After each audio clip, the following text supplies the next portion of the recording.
Ah, hello. Kept you waiting, huh? This video is an amalgamation of all the games I've been playing whilst I've been away, and it's quite a diverse crowd. Again, this isn't like a tier list or a rating list. It's just talking about what I've played this year, and it didn't actually have to exclusively come out this year as well. So there's games from like 2015 in here as well. So yeah, let's begin. The first game I would like to talk about is Chop Goblins, from the creator of Dusk and Iron Lung, David Szymanski, you absolute legend. Chop Goblins is very straightforward. It can be completed in under an hour, and all you really do is, well, shoot goblins. The goblins try to murder you. And honestly, it does what it sets out to do in a very satisfying way. It is excellent in terms of how it controls, how it plays, the environments he's built for it. They're absolutely beautiful, especially the Greek level, which I actually haven't got footage of yet, but I will remember to throw that in post. I can thank myself now. Honestly, Chop Goblins is absolutely fantastic. I recommend to anyone to play it. It's not expensive, it's quite cheap, and it's a fantastic game. If you like David Szymanski's previous projects, you'll enjoy Chop Goblins as well. What is next? Oh, yeah, oh no. So the next game to talk about is called Hi-Fi Rush. Hi-Fi Rush was a bit of a sleeper hit on release, mostly because they announced it at the Xbox Showcase earlier this year and just went, oh yeah, it's out today. It's out right now, day one on Game Pass. Have fun. And I was like, great, fair enough, let's play it. So, Hi-Fi Rush is a rhythm combat game. One thing you should know about me. I don't have any rhythm. At all. I cannot do it. I can barely do Guitar Hero on medium settings. Hi-Fi Rush is very similar. The part where you learn how to parry, my girlfriend was watching this and she was...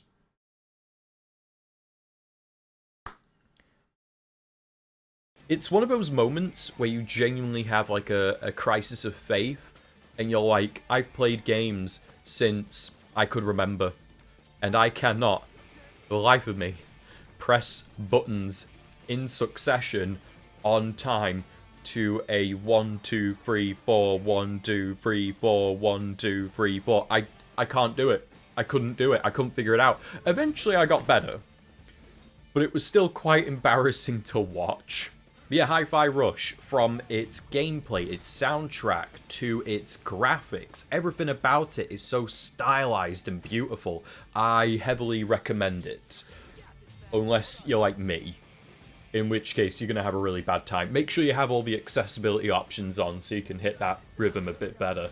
Oh boy, right, what's next? Let me check the list. I had a list of all the games to record footage of, and I think I've done them all now. Oh yeah! The next one I was really excited for, keyword being was, Boltgun. Boltgun is a retro-inspired first-person shooter made by someone. Auroch Digital and published by Focus Entertainment. Yeah, we got it. And it's excellent. It is fantastic. However, I'm standing up for this one now because I have a very important ask. This game is great. It's a great time. Whatever you do not buy it on the Switch. That's the mistake I made. Because I was like, oh wow, this looks really good. Yeah, I bet it runs 60 FPS smooth as butter on a Switch. I was wrong. I was so wrong. Performance on Switch is ass.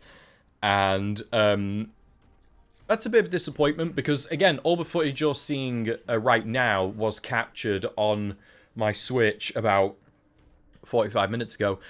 And it is a testament to the idea that some games cannot be played with controller.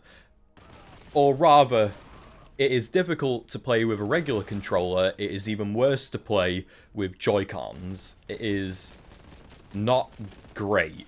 And also, I don't know if it was drift on my Joy-Con setting in or the game doing this, but my rotation speed kept changing every couple of minutes. And I don't know if that was a glitch of the game or my controllers. Let's be real, it's Nintendo, so it's probably the controllers. Yeah. Get it, but don't get it on a Switch. What annoys me is that I have a Steam Deck. I could have bought it on that and enjoyed it way more, but no. I decided to be a dickhead and buy it on the Switch. So, yeah. Boltgun, great in principle, but terrible on the Nintendo Switch. Oh, what's next? Ooh, Tears of the Kingdom. Yeah, Tears of the Kingdom. Probably the game I've put the most amount of time into this year. It's brilliant. It's probably my favourite game of the year. Or, if not, in my top 3, 100%. Tears of the Kingdom, I initially wasn't going to buy. I had no interest in it at all. Mostly because I looked at it and saw that it looked very similar to Breath of the Wild. Like, very similar. Until they revealed in that little Nintendo showcase the new mechanics and the new environments and everything that was new about it, and wow, that sold me. That singular showcase sold me, and I don't think I'm alone in that. I think it sold a lot of people on the game. It is brilliant, from how it plays to the story to even the graphics. I love how Breath of the Wild and Tears of the Kingdom both look, and especially on a mobile chipset. Relatively solid 30 frames per second, both handheld and in docked mode. There are some drops, naturally. It is a technical achievement. It is amazing, and let's be real, it's gonna get Game of the Year. I mean, there's no other real competition. Tears of the Kingdom. Wow. I wasn't giving these games ratings, but I'll give this one a rating. It is a flawless 10 out of 10. Now, the game itself is great, but again, much like Hi-Fi Rush, I find myself limited by the fact that I'm a complete fucking moron. Now, my partner actually picked up on this, and she does have a great point in the fact that I don't really read, like, in general. The only things I do read are the plots on Wikipedia of films that I'm never going to go watch. That bled into Tears of the Kingdom as well, which is very text-heavy in its dialogue. I just don't read it. I just don't read it, which goes against me and my experience with the game, because I miss out on so much stuff. Like, for example, mild spoilers for Tears of the Kingdom here. There is a certain ability you can get that allows you to build constructs just immediately, without gathering all the parts. You can save the machine, and then you can build it later on using zoonite blocks, I think they're called that anyways. I was watching my partner, and I was like, wait, how did you get that ability? I knew it existed, I just didn't know when to get it. I thought I'd get it as I progressed through the story. Turns out you get it by just going into the depths and doing a side quest. I was very in my own head about this. I was very upset, because I'm literally there like, I will play Tears of the Kingdom and have no idea what I'm doing. And that is, for someone who enjoys their hand being held in games, it very much goes against me. It's not great at all. But that's what I like about Tears of the Kingdom now, how it's like, it encourages you to find your own way, explore, do things. The puzzles, yeah, I can do them, no problem at all. I'm a fucking expert. I'm a goddamn expert when it comes to shrines. Anything else that doesn't pretty much lay out the puzzle for you, I'm just there like, Claire? You'll have a great time. You'll have a fantastic time. Just read. Okay, what's next on the list? Ooh. My top favourite game of the year. Dead Space. Dead Space is probably my favourite game of the year. Arguably. I have never had my buttocks clenched for so long in my life. It is terrifying, and I enjoy the fact that, you know, like with Resident Evil Village, with Resident Evil 4 from this year as well, which I will be talking about as well, at a point they stop being scary and they start being more actiony. Dead Space walks the line between terrifying and action. It merges both together beautifully. Like, you know, you walk into a room, you're decked out to the nines with your plasma cutter, your plasma rifle, a bunch of other guns that do all sorts, a plasma wave, a fucking laser gun, and stuff like that. You've got a chainsaw gun, you've got a laser gun, you know, you're ready for anything that's in that room. But then you start to panic, and the game does a really good job of making you stop thinking and start moving on instinct instead, to a point where you walk into a room, you've got all your equipment, your plans are laid out, you know what to do, and then everything just starts coming at you.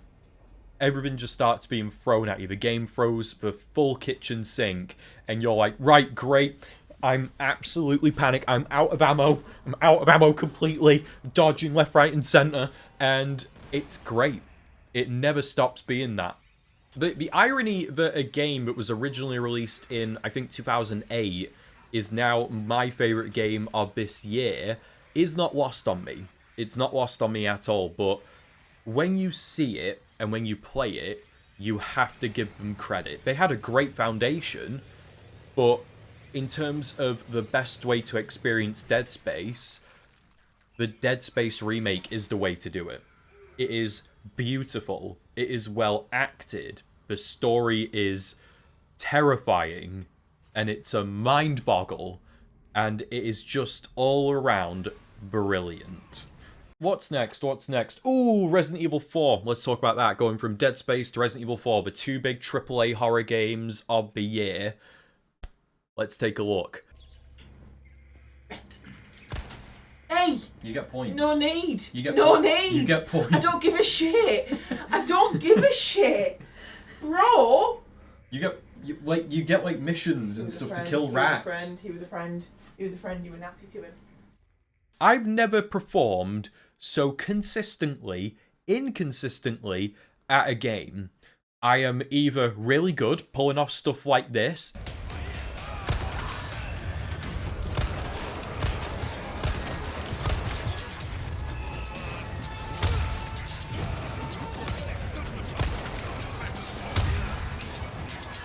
or I'm fully missing 3 rounds of a guy right in front of me.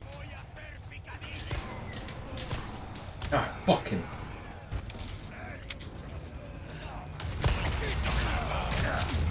I would probably have preferred playing Resident Evil 4 on my PC, but I was genuinely worried that my PC wouldn't have run it, so I didn't bother. I bought it on my PlayStation 5 instead, and it was good. I really enjoyed Resident Evil 4 Remake. It is absolutely brilliant and updates and adds new areas than Resident Evil 4. Look, there's no doubt about it. The original Resident Evil 4 and the remasters of that Resident Evil 4 are iconic. I think I watched a video that did pick up on this, how Resident Evil 4 Remake is great, but what people and what culture will remember for its impact is the original. The remake is brilliant, do not get me wrong at all. It is probably the best remake they've done so far. It is tricky, because it's between 2 and 4 for me. I think 4 edges the Resident Evil 2 remake out by a little bit, but it is spectacular. And it's great, because with Resident Evil games in general, the puzzles are so easy to do. They hold your hand all the way through. It is great, and it does a really good job of making you think you're really smart. And, you know, I need that ego boost every now and again. Now this next one's a bit random. It's Metal Gear Solid 5, The Phantom Pain, and I am so annoyed that I did not play this when it first came out. It's like, you know, when you play Bioshock Infinite for the first time and complete it, and then you'll have no one to talk to about it with. And yeah, it's just one of those, isn't it? It's like, it's great. It's absolutely fantastic. You know, I enjoy stealth games. I enjoy playing it as intended.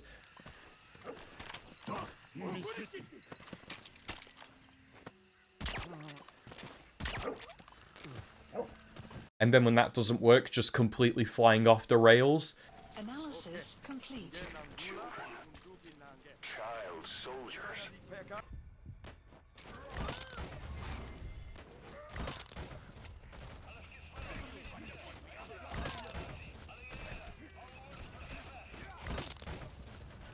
Now this is going to be a weird comparison to draw, but just stick with me here. Much like Tears of the Kingdom, Metal Gear Solid 5 drops you in a situation and is like, okay, here's what you need to do, go ahead. You can go about everything in 1,000 different ways. The environments of Afghanistan and Africa are fantastic. Those are the ones I've got to at the moment. I'm actually mostly playing through Metal Gear Solid 5 at the time of this video. But yeah, Metal Gear Solid 5, great time. Absolutely brilliant time. Apparently the ending ain't that good, which I'm not really looking forward to, but I'm very much unspoiled about it. Oh no, I do know the big thing. The big thing that... Spoilers, by the way, I'm going to wait 5 seconds before I say this. 5, 4, 3, 2, 1. Yeah, you're not Big Boss. You're someone else. You're a copy, basically. And that's all I know. That's all I know about the ending. Everything else is going to be unspoiled, so I'm very much looking forward to that, I suppose. What's next? Another one I played earlier in this year, and also from last year as well, is Control. Mostly because I know that Alan Wake 2 is coming out soon, and I know that Control has ties to Alan Wake, and I know the developers are saying, oh yeah, you don't need to play any of the others to play Alan Wake 2, and I'm just like, yeah, but I do though, don't I? So I was working through Control. Control's plot, I still don't get. There is the hiss. Basically, when I think about Control's plot, I think about it like, oh, so it's SCP. It's just SCP. There's a fridge that you have to remain eye contact with, and if you don't, it will eat you. It's at that point in the game I was just there like, oh, this is SCP. Right, got it, noted. The gameplay loop can be a bit repetitive, the plot is a bit nonsensical, but it keeps you hooked just enough to remain interested. But where Control really excels is movement and also its environment. The suffocating environment of a 70s office. And I'm not gonna lie, I would be willing to bet that the team behind Loki, the TV show, took inspiration from how brutalism is explored and used in Control. Because if you play Control and watch Loki, there are very, very similar aspects of how they are both portrayed in a brutalist environment. And also going back to the gameplay loop, yeah, it is repetitive, but it never stops being satisfying. Using basically Jedi mind powers where you can take control of enemies to bring them onto your side, or throwing every single object imaginable at them. The physics alone are reason to play this game. It is fun. It is just fun. And I would say this as one big critique. The plot of the base game just seems to end. It just... You know it's coming, and you're expecting like a big, like, payoff, but then it just goes... Do you know what? I'm going to show a clip of what it reminded me of.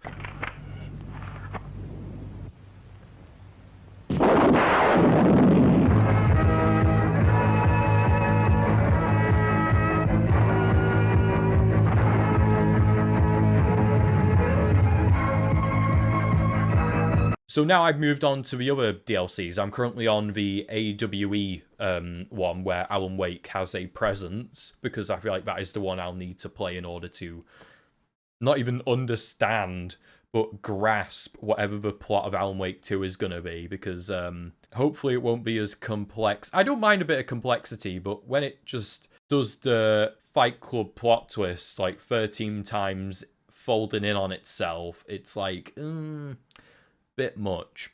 Also, it isn't lost on me, but a lot of the games I've been playing have a sequel coming up or have been remakes. And going on to another one that has a sequel is Warhammer 40k Space Marines. This game's great. This is a great time. I know nothing about the 40k universe. I tried playing Darktide, but my PC can't run it. Nothing I own can run it, so I gave up. But I was like, I have an itch to get into it. So I did. And I got Space Marines on Steam for very cheap. And I played it on my Steam Deck. And it runs beautifully on a Steam Deck. It is such a pleasure to play on it. It is absolutely brilliant.